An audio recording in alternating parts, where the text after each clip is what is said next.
Mark Sawyer wasn't a man who sought out confrontation. After working 30 years as an auto mechanic in Northern California, he'd finally saved up enough to purchase a modest patch of land in the rural outskirts of Lakehurst County, a sparsely populated area with winding dirt roads, thick pine groves, and a slow rhythm of life that suited him just fine. His dream wasn't extravagant. He didn't need a mansion or lakefront property. What he wanted was quiet, space, and the satisfaction of building something with his own hands. The property he purchased had an old, weathered, one-story house on it. Half-standing, roof in pieces, the front porch slanted as if it were tipping forward to surrender to gravity. To most, it would have looked like a mess, but to Mark, it was opportunity. The land was what mattered. Just over 2 acres, wrapped in natural tree lines, bordered on one side by a neglected utility easement that had long since overgrown into a tangle of brush and saplings. He saw potential. He moved in mid-spring, hauling in supplies with a borrowed trailer, setting up a temporary shelter in the form of a refurbished construction trailer with a small solar setup and generator. He knew it was going to take time. He planned to restore the house slowly, paying as he went, no loans, no rush. The first month was peaceful.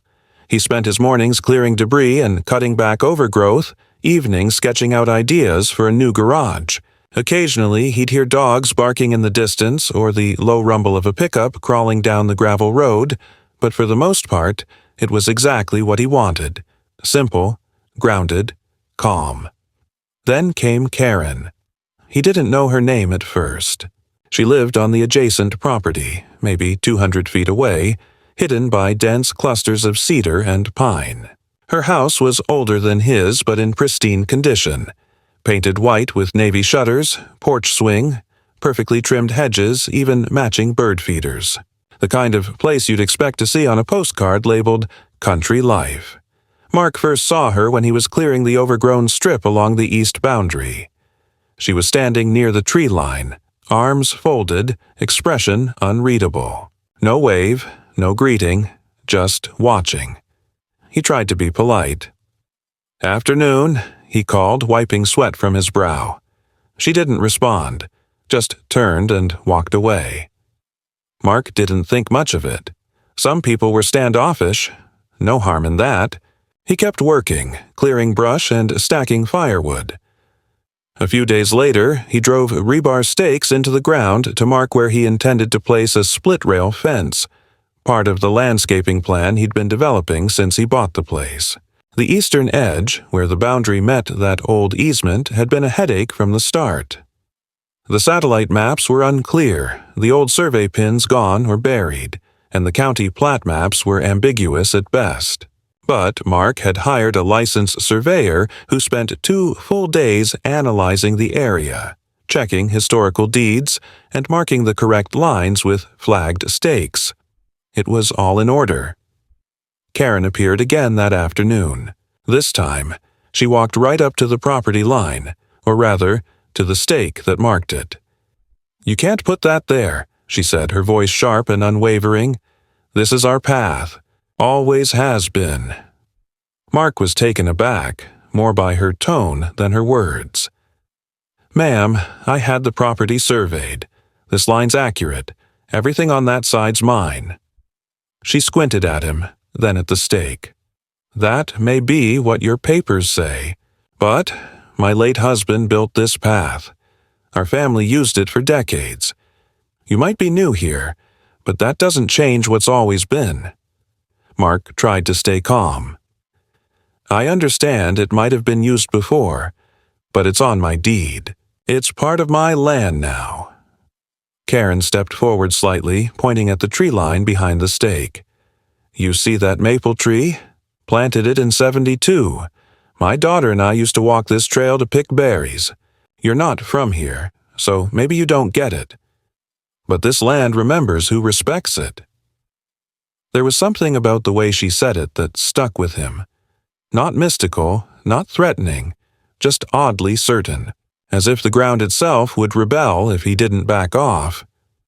He nodded politely, not wanting to escalate, and went back to work. But from that moment, he felt her presence. She watched him from behind hedges, lingered by her mailbox a little too long when he returned from town, appeared at the edge of his property just long enough for him to notice before disappearing back into the trees. Within a week, things escalated. One morning, Mark came out to find the flagged stakes uprooted. Not broken or snapped, just removed and neatly piled near his wood stack. No note, no explanation. He reinstalled them. 2 days later, someone left a crudely handwritten message in a plastic sleeve nailed to a tree trunk. "We don't take kindly to land grabbers." He tried to laugh it off. Rural folks were territorial. He understood that. But something about the tone was off. Too deliberate, too cold. Then came the gunshot. It was early evening, around 6 p.m., and Mark was unloading reclaimed lumber from the back of his truck. As he bent over to grab a 4-4 beam, a deafening crack rang out from the tree line. It wasn't a firework. It wasn't a backfire. It was a shotgun blast, close but not close enough to see the source. Mark dropped the beam and instinctively dropped behind his truck. After a few seconds of silence, he peeked over the bed and scanned the edge of the property. There was Karen, standing behind a tree with a double-barrel shotgun in hand, pointed at the sky. She lowered it, calmly turned around, and walked back toward her porch as if nothing had happened. Mark called the sheriff's department. They came out the next morning. 2 deputies arrived, took his statement, walked over to Karen's house, and spoke with her for less than 10 minutes before returning to him. "She says she was firing at a coyote," one deputy told him. "Says it was chasing her dog. You didn't see the animal." "I didn't see anything," Mark said flatly. "I saw her fire. She wasn't near any dog." The deputy shrugged. "We'll log it, but it's her property.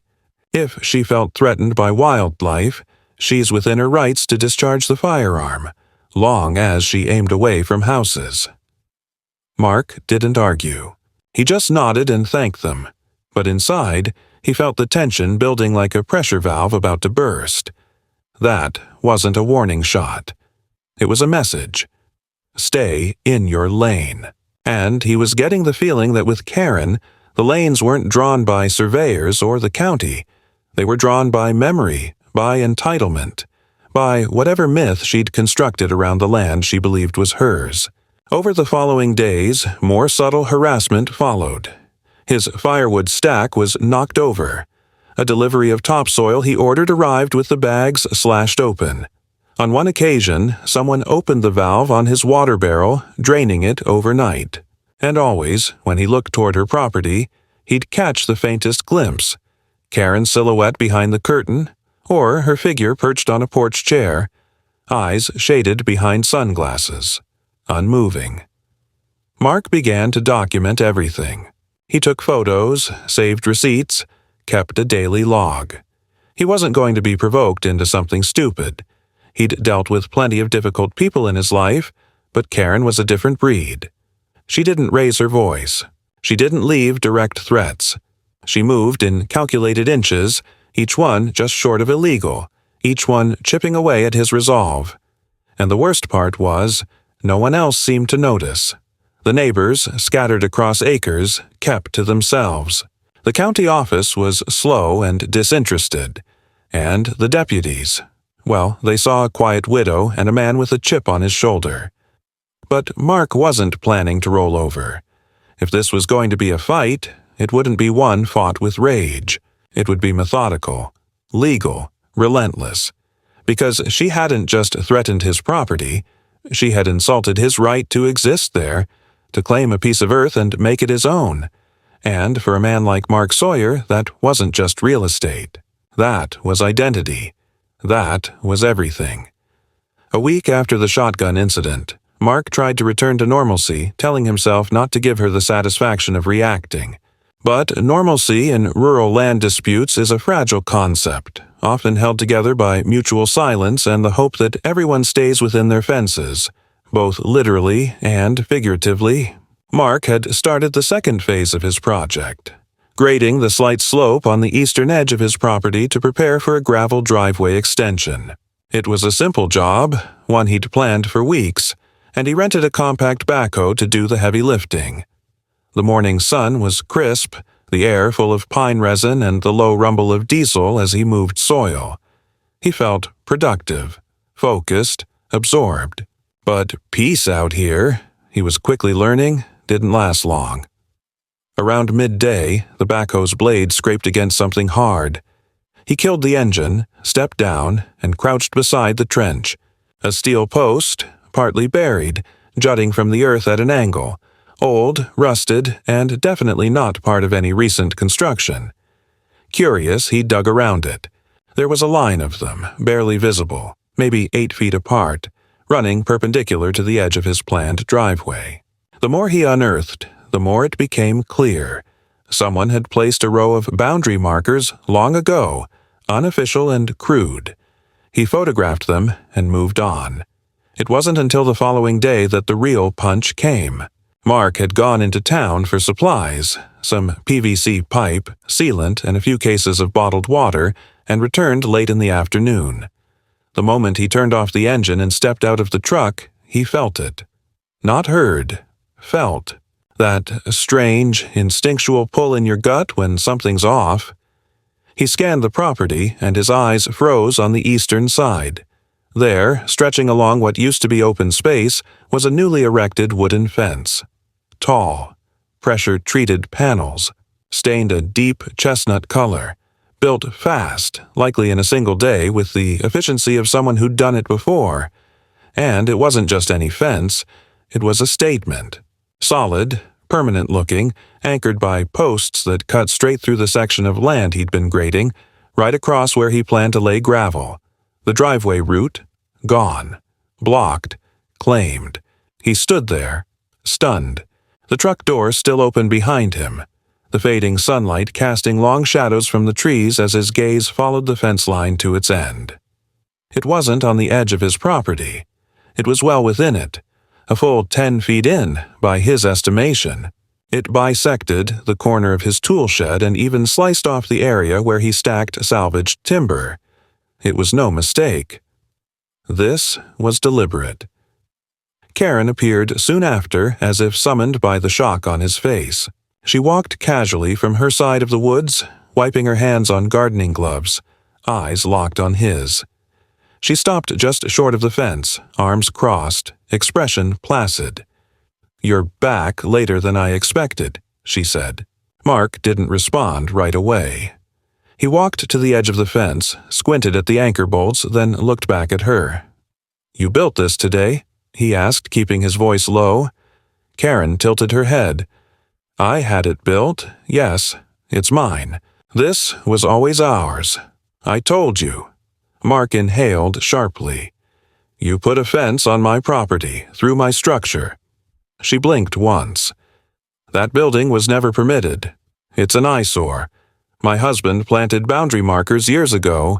I followed his line." Mark stepped closer. "Your husband is not a surveyor. That structure is mine. That land is mine. I have a certified plat and paid for a full boundary review." She smiled thinly. "Those things don't mean much here.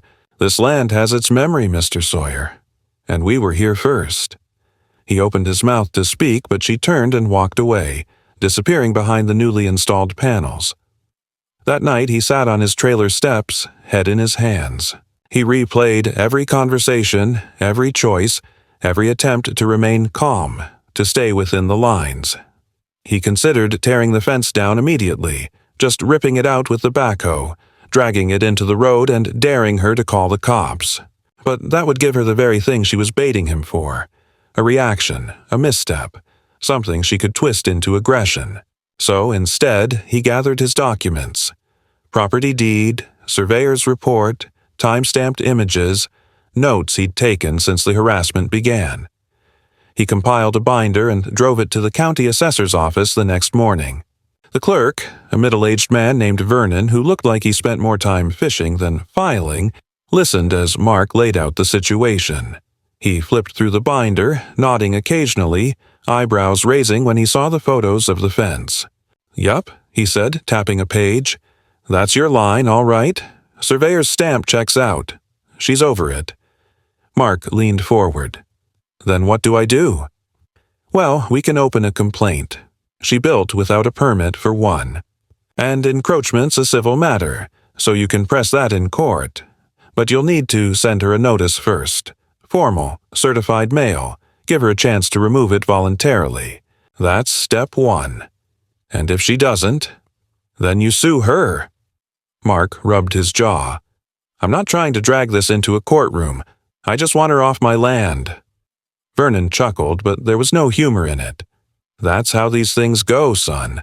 She's playing hardball. You better do the same. Mark sent the notice. He had it printed, notarized, and mailed with return receipt.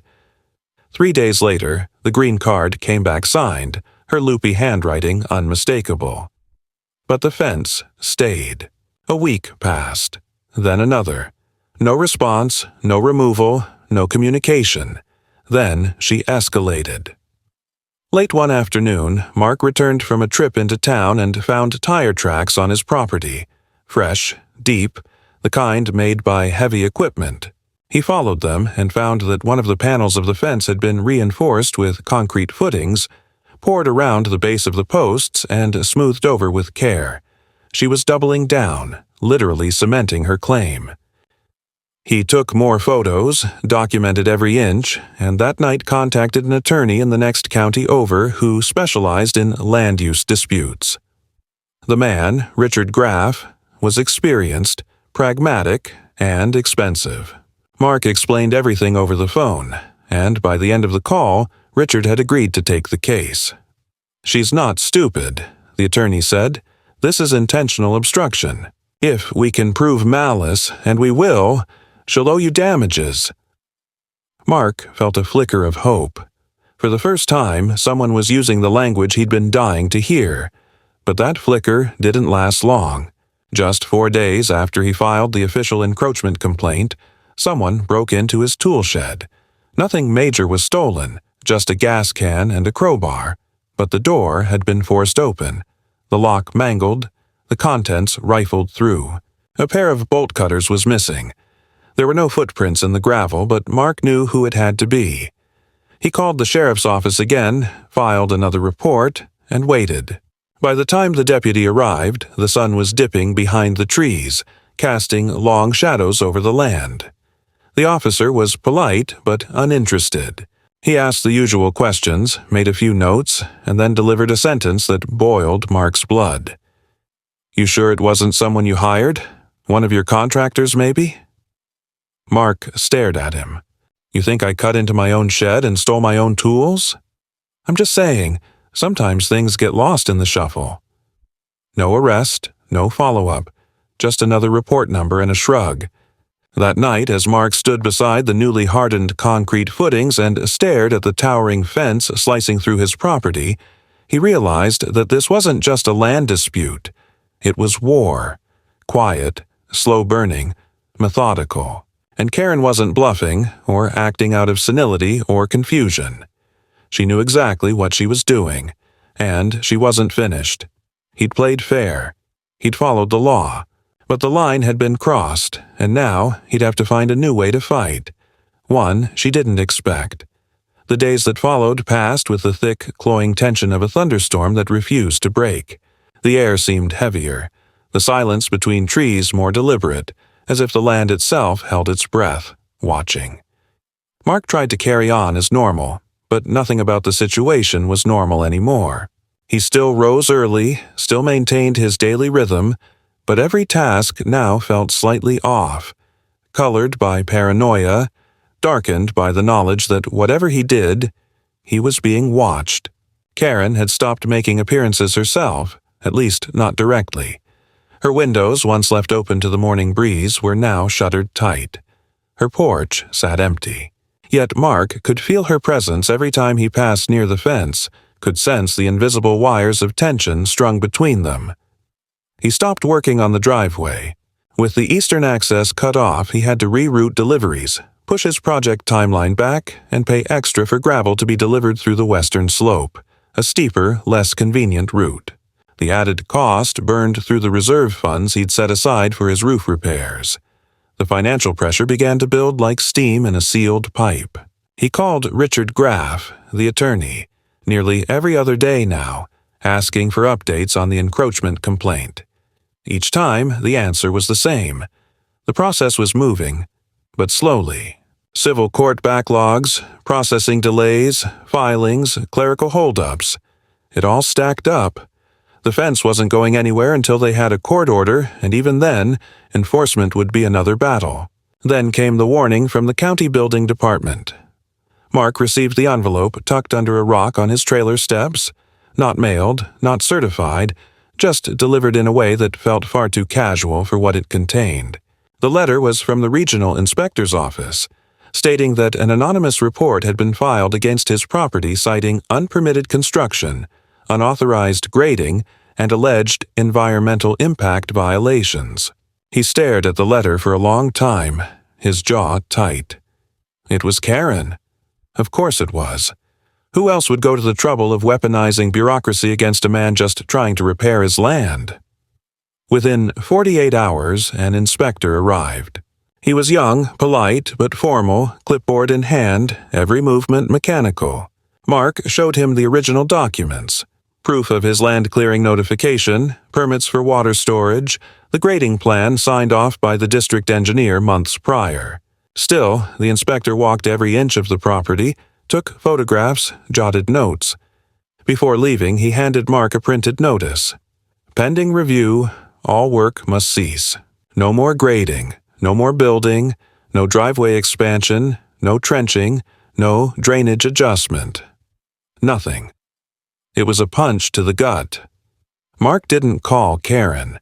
He didn't march over, didn't shout across the fence. He wasn't that kind of man. Instead, he called Richard again. The attorney sighed deeply through the phone and told Mark what he already feared. If she was using legal instruments to slow him down, they had to fight fire with fire. He suggested filing for injunctive relief, an emergency order that would halt Karen from making any further modifications on the disputed land until the court decided ownership. It wouldn't solve the deeper issue, but it would buy time and limit the damage. Mark agreed. The paperwork was filed within a week, and Richard warned him it could take 2 more for a judge to review it. 2 weeks felt like forever. By the second week of waiting, Karen struck again. It started with the mail. Mark had installed a locking mailbox at the head of the access road, just off the public easement. One morning, he found it pried open. The lock mechanism bent backward, mail scattered across the ditch, some torn, some missing. Among the fragments he managed to recover was a torn envelope from his insurance company. He called them immediately, reported the breach, but they hadn't sent anything urgent. Still, the violation shook him. He filed another report with the sheriff's office, this time insisting they treat it as a federal offense. A deputy came out, took photos, and left. No follow-up, no promises. Next came the visitors. Not Karen, not her family, strangers. One afternoon, as Mark was trimming brush near the back edge of the property, he heard the low hum of an engine approaching from the public road. He stood up, wiped his hands on his jeans, and watched as a white SUV slowly crawled along the gravel drive and stopped near his tool shed. 2 men stepped out, both dressed casually, late 30s, sunglasses, clean-shaven. Not local. They didn't introduce themselves. "Nice spread," one said, glancing around. Mark nodded slowly, cautious. "Can I help you?" "We're here about the lot. Heard it might be up for subdivision. We're investors, just scoping potential." Mark's brow furrowed. "This land isn't for sale." The second man smiled. "You sure? Things shift all the time in these disputes. A lot of people get tired of the fight." Mark stepped forward. "Who told you this land was under dispute?" The first man smirked. "Let's just say we've got sources." Mark didn't answer. He just stared. The men exchanged a glance, then one of them tossed a card on the hood of Mark's truck. "If you change your mind." They left. The card was blank except for a name and number. No company, no title. Mark burned it that night. It was no longer just about a fence or a neighbor. It was about leverage, pressure, quiet intimidation. Someone, maybe just Karen, maybe more, wanted him uncomfortable, uncertain, shaken, and worse, he could feel it working. He wasn't sleeping. His meals were irregular. He checked and rechecked locks twice a night. Every creak in the woods set him on edge. He started recording a daily video log on an old camcorder, narrating events, time-stamping details, documenting every encounter. If no one was going to help him now, he wanted a record for when someone eventually would. Then came the rain. It was heavy for early summer. Unexpected sheets that poured across the land, turning driveways to mud, flooding low areas. Mark went out in the downpour to check his drainage trench, one he'd dug carefully along the eastern edge to protect the trailer. What he found stopped him cold. Someone had blocked it. A deliberate dam made of bricks, trash bags, and even pieces of fencing, carefully stuffed into the lower end of the channel. Water backed up dangerously, pooling near the corner of his trailer. He worked for nearly 2 hours in the storm, soaking wet, digging and pulling debris with gloved hands until the water finally started to flow again. His fingers were numb. His arms burned, but he kept working until the threat passed. The next morning, he returned to the trench to assess the damage and saw the footprints. Clear as day in the mud, size 7 boots, a narrow stride. Karen. He didn't bother with the sheriff this time. Instead, he returned to town and ordered motion-activated lights, new padlocks, and a set of motion-triggered recorders disguised as rock fixtures. He was done being passive. If the system wouldn't stop her, he'd do it himself. Not with violence, not with threats, with proof and pressure. That night, as he sat on the porch with a cup of coffee gone cold, he stared into the woods and whispered to himself, not in anger, not even in fear, but with the clarity of someone who had been pushed past the threshold of tolerance. This is my land, and no one's taking it. He knew the fight was far from over, but he wasn't the one backing down anymore. Mark woke up to silence, not the comforting kind he once valued in rural life, but the strained quiet of anticipation, the way the air feels before a storm breaks or when you step into a room where an argument just ended. Something was coming. He couldn't name it yet, but his body registered the tension before his thoughts could catch up. That morning, while sipping his coffee, he noticed a shift in the wind, the way the mist clung to the edges of the trees like it had no intention of leaving. His nerves had been so conditioned to vigilance that even stillness now felt like a threat. He checked the trench first. Still clear. No new sabotage. He walked the perimeter of the fence, inspecting each panel. Still there, still intruding, still smug in its wrongness. The land had taken on a dual identity, half his, half stolen, and the split seemed to widen with each day the conflict dragged on. The court hearing had finally been scheduled, and Richard, his attorney, sounded cautiously optimistic. They had documentation. The surveyors certified boundaries, photographic evidence of encroachment, the certified notice of removal Karen had ignored, and even the growing log of petty sabotage incidents. Richard warned Mark not to expect a dramatic resolution, but they had enough to force a legal boundary enforcement. That alone would be a win. An order to remove the fence, to restore access, to affirm his right to the land he had paid for and protected. Mark didn't allow himself to feel hope, not fully, but for the first time in weeks he allowed himself to imagine the panels being torn down, post by post, and the weight lifting from his chest. 3 days before the hearing, he received a new envelope, not hand-delivered this time, but mailed, bearing the seal of the county zoning office. It wasn't a cease and desist or a new citation. It was a public notice informing him that a zoning variance request had been submitted for the lot adjacent to his eastern boundary, the sliver of land Karen had claimed. The request proposed the construction of a small memorial structure, described as a heritage shelter, in honor of a local farming family's generational contribution to the area. Mark stared at the document, reading it twice, Then again. The applicant was listed under a trust, the H. Whitmore Family Foundation, Karen's last name. He called Richard immediately. The attorney's reaction was quiet but sharp. "It's a distraction," he said. "She's trying to reframe the narrative. She knows the fence isn't defensible, so she's pivoting. If she can convince the court she's not just squatting but preserving heritage, she buys sympathy, maybe even stalls the removal." "Can she actually build anything?" Mark asked, still gripping the letter. "Not until the zoning board approves the request. But once it's submitted, it creates a bureaucratic fog. Judges hate stepping into zoning disputes, especially ones involving emotion and legacy. You need to stay calm. Let me handle the court. But be prepared. She's playing for more than land now. She's playing for the story." That night, Mark didn't sleep. He sat in front of his trailer, eyes locked on the fence, the letter open beside him. He imagined the memorial structure. A fake shed with a plaque, a few flower beds, maybe some overalls nailed to the wall for effect. It wasn't about honor. It was about permanence. She was trying to nail her name into the ground like it was a gravestone. The hearing came fast. The courtroom was modest, just a square room in the back of the county administrative building, lined with wood paneling and folding chairs. Mark wore a clean shirt, hair combed, binder under one arm. Karen arrived in a beige suit, hair neatly pulled back, flanked by a younger man in a tweed jacket, her counsel, or perhaps a relative.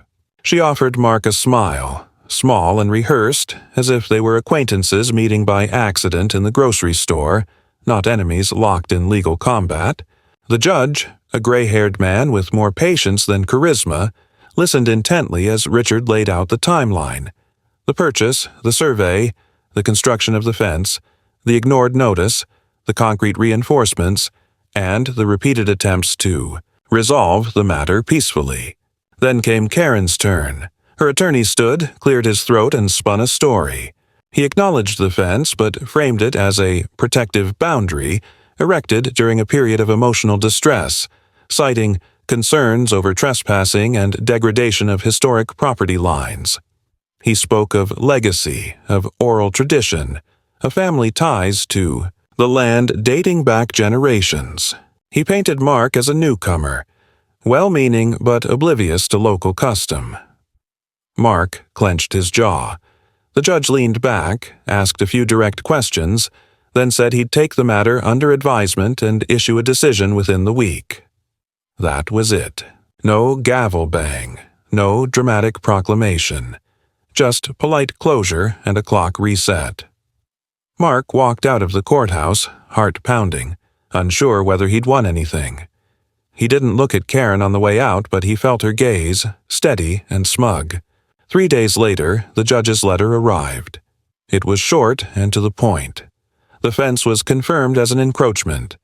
Karen had 30 days to remove it or face court-enforced removal and fines. Injunctive relief was granted. Construction of any new structure was prohibited until boundary disputes were fully resolved.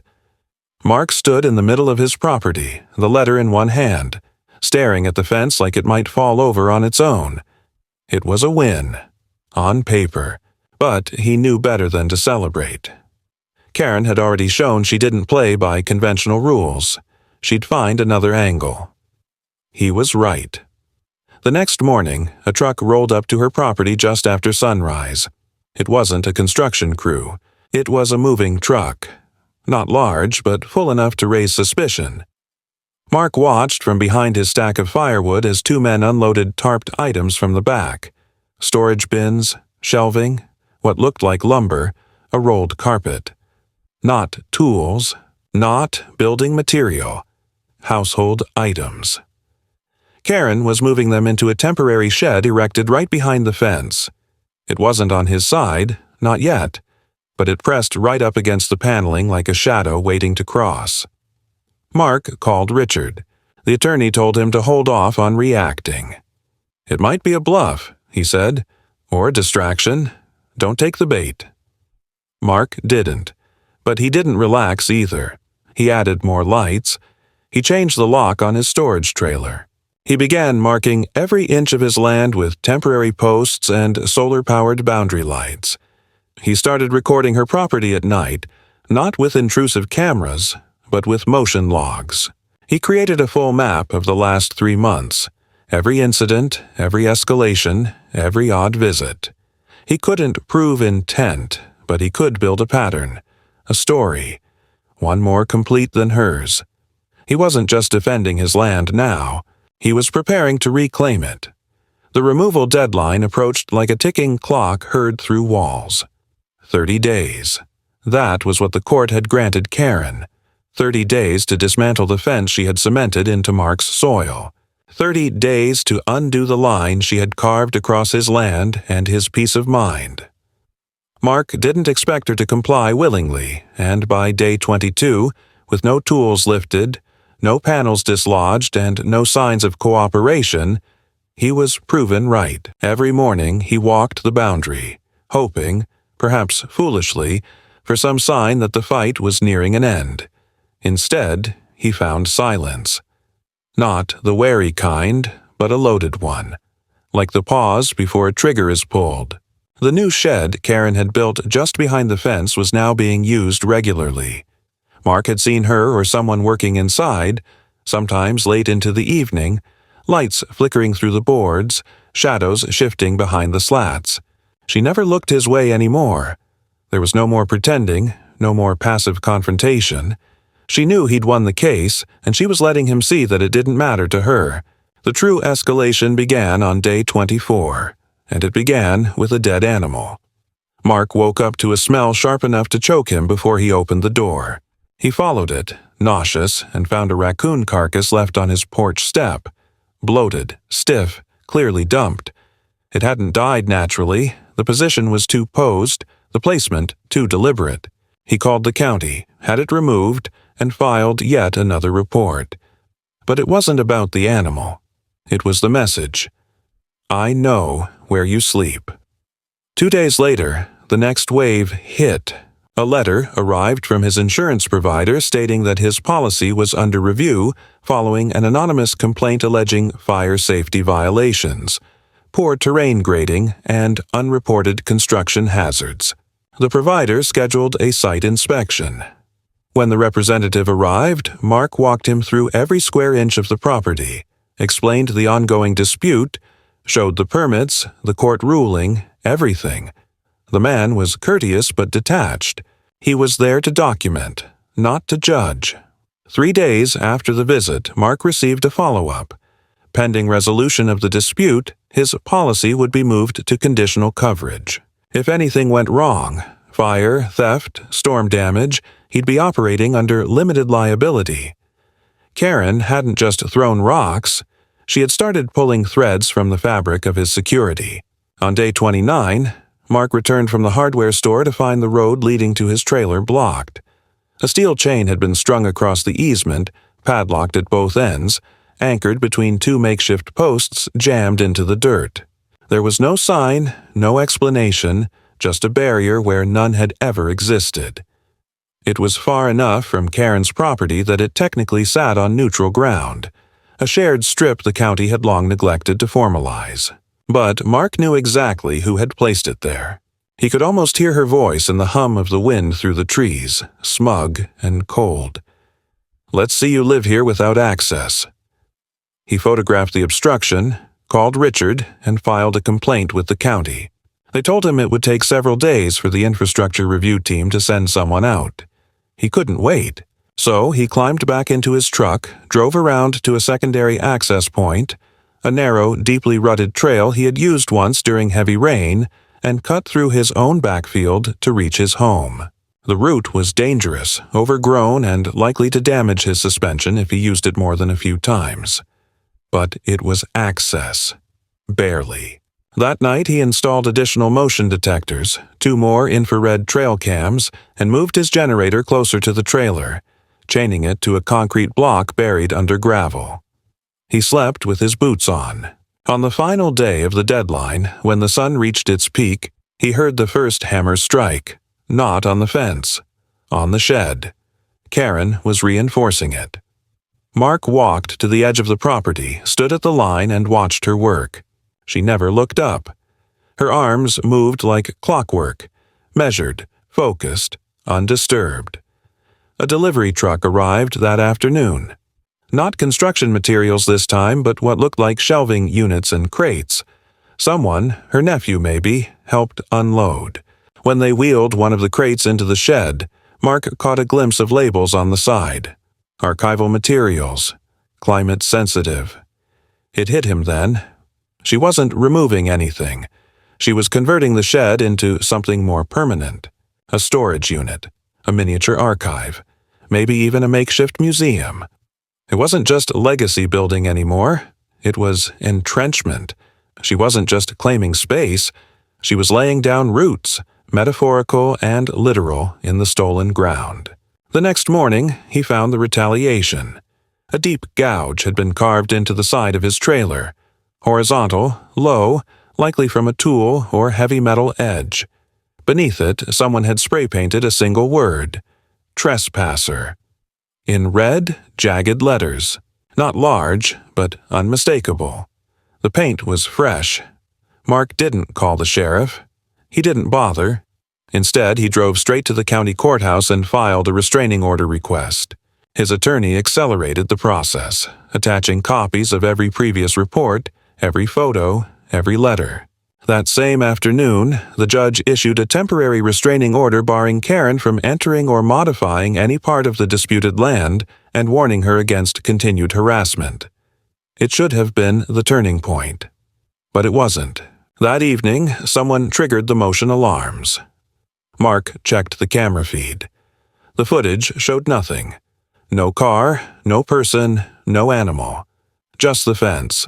Still. Quiet. The motion lights flicked on, then off. The next night, it happened again. This time, the camera caught something. A shadow, brief and narrow, darting behind the far edge of the new shed. It was fast, almost too fast, but the size was unmistakable. A child, or someone small. Not Karen. Maybe the nephew. Maybe a hired hand. Maybe a message. I can send anyone. You'll never know who. Mark started parking his truck nose out, doors unlocked, emergency bag loaded. Not out of panic, out of readiness. He was done guessing. By the end of the week, Richard informed him that the county had officially responded to the restraining order by freezing Karen's zoning variance application and issuing a citation for her failure to remove the fence. Mark asked how long enforcement would take. Richard exhaled. That's the question. We're entering the part where courts give orders, but no one comes to enforce them. It's pressure now. Either she folds, or we escalate to formal enforcement through the sheriff's department. It could take weeks. Mark said nothing. That night the wind picked up. The trees groaned under the weight of it, and for the first time since this ordeal began, rain returned in a fury. He lay in his trailer, listening to it slam the roof like fists on a table. At midnight, he heard the metallic shriek of something outside. A panel bending, maybe a latch giving. He stepped out, flashlight in one hand, crowbar in the other. The air was wet and electric. He moved slowly, scanning the dark. When he reached the fence, he saw it. One of the panels had come loose, either from wind or sabotage. It hung crookedly, exposing a sliver of Karen's yard and her new structure. It was lit from inside now, glowing faintly like a lantern under fog. As Mark stepped closer, his boot kicked something in the mud. A bag. He opened it. Inside were gloves, wire cutters, a flashlight. Someone had been here. Recently. He turned back to his trailer, every hair on his neck standing. He didn't sleep the rest of the night. By morning, the fence was repaired, and Karen was nowhere to be seen. The sun rose on a day that felt different, though Mark couldn't immediately say why. The wind had shifted, the air held a sharper edge, and the sky had that flat, washed-out tone that usually preceded a turn in events. He drank his coffee on the porch, boots planted firm, eyes fixed on the fence as though sheer willpower could dislodge it. Karen hadn't shown herself in over a week, But her absence wasn't a comfort. It was a warning. The lights in her shed still flicked on every night like clockwork, casting their sterile yellow glow across the crooked line of property she'd claimed. He could hear movement in there sometimes. Soft scraping, the rattle of containers, occasionally the dull thump of something heavy being shifted. Whatever she was doing, she wasn't hiding it anymore, because she didn't think she had to. Mark knew the deadline for voluntary removal had long passed. Richard had followed through with the enforcement request, and the sheriff's office, finally stirred to action by the restraining order, had scheduled the removal for that Friday. It wasn't going to be dramatic. They were sending a contracted crew to dismantle the fence with an officer present to maintain peace. Still, it was something, the first real attempt at enforcement, and Mark had cleared his schedule to be home when it happened. 2 days before the removal, he returned from town to find his trailer door half open. At first, he thought maybe he hadn't latched it properly. The wind, perhaps. He stepped inside slowly, scanning the floor, the counter, the storage bin beneath the bunk. Everything looked untouched, but that was what bothered him. Everything looked too untouched. The flashlight that normally sat on the hook by the door was gone. His emergency bag had been unzipped. A few granola bars missing. The map he kept in the side pocket had been unfolded and refolded sloppily. It wasn't theft. It was reconnaissance. He stepped back outside, checked the locks on the tool shed and storage bins. No signs of forced entry. Then he noticed the small pile of dirt near his water barrel. Disturbed ground, like something had been dug up and reburied in haste. He knelt, brushed it aside with gloved hands, and found a matchbook, damp and warped, tucked into the soil. It was from a bar 2 towns over. He hadn't been there in months. Inside, someone had written in thick marker, "You can't live here forever." He didn't call the sheriff, not yet. Instead, he spent the night walking the perimeter of his land, checking every inch of the boundary, flashlight cutting across the trees, eyes constantly returning to that cursed shed glowing behind the fence. Something was building. He didn't know what form it would take, but every instinct in him screamed that this wasn't over. Karen wasn't finished. If the law was finally catching up to her, then she'd act before it could finish the job. The following morning, Mark found the final straw. At the edge of his property, nailed into one of the posts of the fence that was slated for removal, hung a plastic sign in a cheap frame. Whitmore, Family Land. Private. Entry is trespass. Beneath it, laminated for weatherproofing, was a photo of Karen, standing beside the shed, holding a binder, expression serene. It was a promotional flyer, a mock-up for a historical landmark proposal. There was a mock seal, a description of the shed as a legacy preservation site, and even a QR code linking to a poorly made website filled with rambling text about her family's roots, the ancient path through the land, and claims that the trailer on the other side belonged to a squatter. Mark tore it down. That afternoon, he received an email from Richard with an attachment.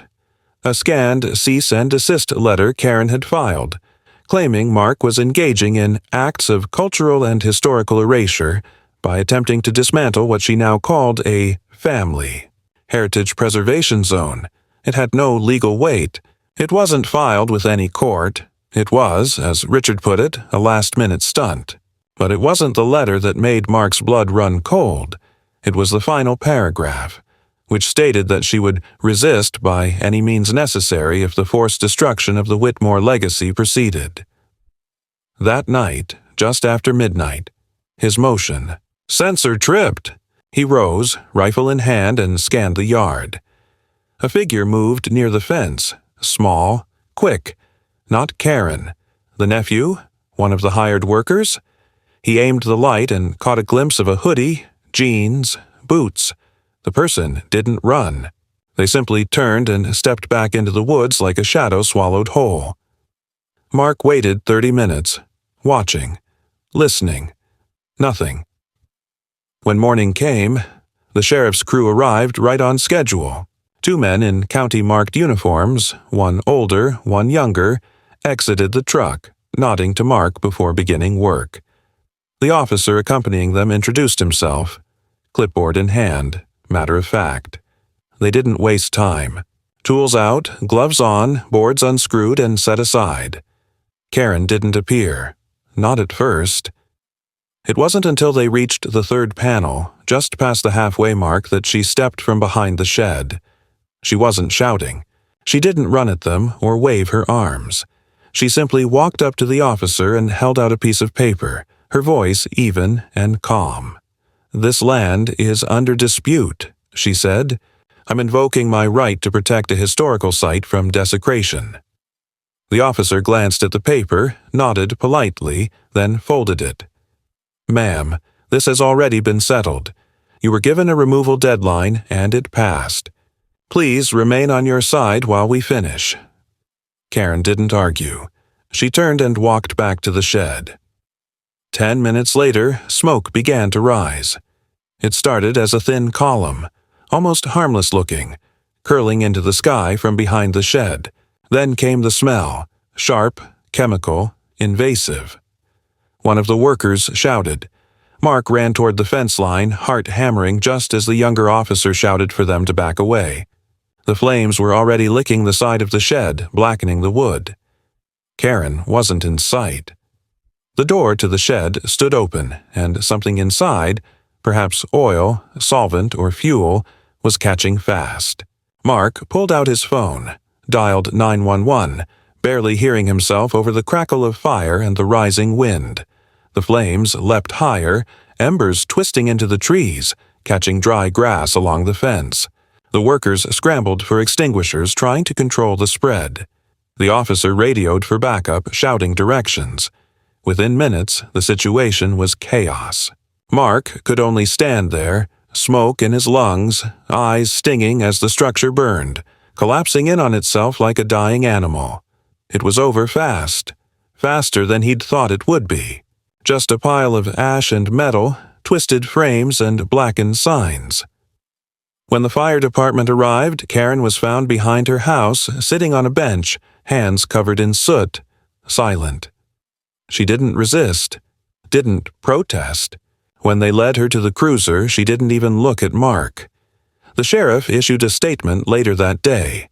Unlawful obstruction of a court order, reckless endangerment, arson. Charges pending. An investigation was underway. Mark watched from the porch that night, everything quieter than he remembered it ever being. The fence was gone, but the damage had already been done. The weeks that followed were quieter than Mark had imagined they would be.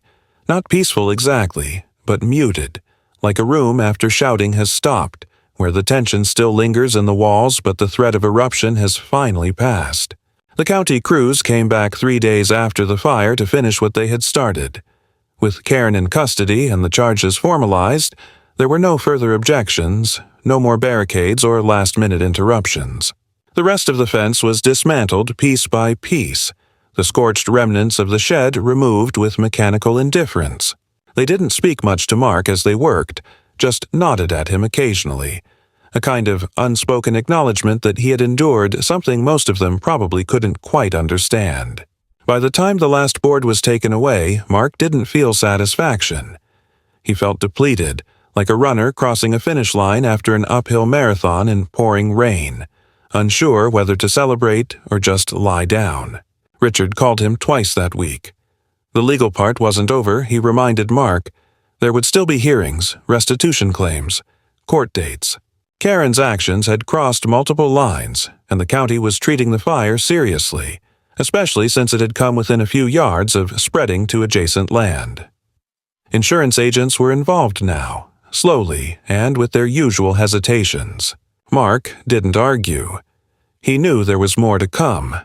But mentally, the war had ended for him the night the shed went up in flames. There was no ground left to fight for. What remained now was cleanup. He began restoring the eastern edge of the property immediately. The scar where the fence had stood was still visible, a line of broken dirt and dying grass, like an incision healing poorly. He didn't rebuild a barrier. He didn't install another fence.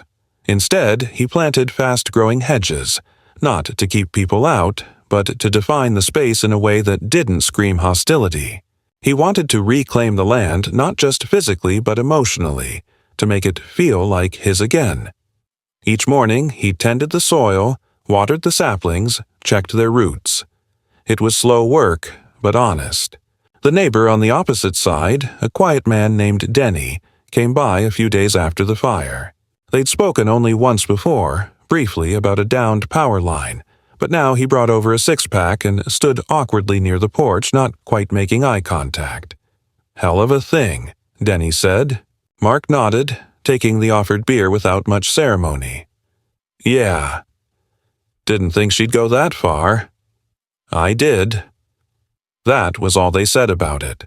But Denny started stopping by once a week after that, sometimes with eggs from his chickens, sometimes just to talk about weather, property taxes, the state of the world. It wasn't friendship exactly, but it was something, and Mark took comfort in that small shift, the way the land seemed to breathe a little easier without Karen's shadow stretching over it. The restraining order remained in place, extended indefinitely by the court as Karen awaited trial. Her nephew, who had vanished in the days following the fire, reappeared only briefly to collect a few belongings from her home before putting it up for rent through a management company. No one moved in right away. The house stood empty, blinds drawn, porch swing still creaking in the wind. Mark didn't look at it much anymore. By the end of that month, Mark completed the driveway extension that had sparked the dispute in the first place. It curved slightly more than he had originally planned, a concession to the altered landscape. But it functioned perfectly. Deliveries resumed. Materials arrived. He resumed work on the roof of the old house, patching, sanding, painting. For the first time since he'd moved in, progress felt unburdened. He wasn't just reacting anymore. He was building. One morning, about 6 weeks after the shed fire, he found an envelope on the porch. No stamp, no return address. Inside was a single photograph, an old one, faded, probably from the 70s. Two young girls standing near what might have been a sapling maple tree, laughing. Behind them, in the distance, the faint outline of the terrain he now called home. On the back, in handwriting he didn't recognize, was a single line. This was never supposed to be a war. He didn't know who left it. Maybe it was someone from Karen's family, maybe a former neighbor, maybe a stranger moved by all the noise. He didn't try to trace it. He kept the photo, tucked it into the back of his binder behind court papers and survey maps and printouts of emails. Not as a token of guilt or nostalgia, but as a reminder. Land holds memory, yes.